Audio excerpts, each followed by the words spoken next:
This is Jason from the QuickBooks team. With automatic matching, QuickBooks can automatically match bank transactions to the transactions already in QuickBooks.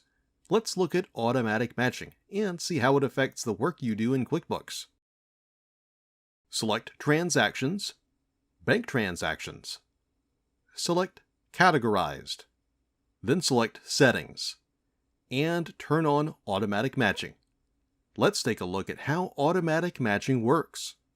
QuickBooks automatically matches transactions you recorded while using QuickBooks Payments to process a payment from a customer, QuickBooks Bill Pay to pay a vendor, or QuickBooks Payroll to pay your employees.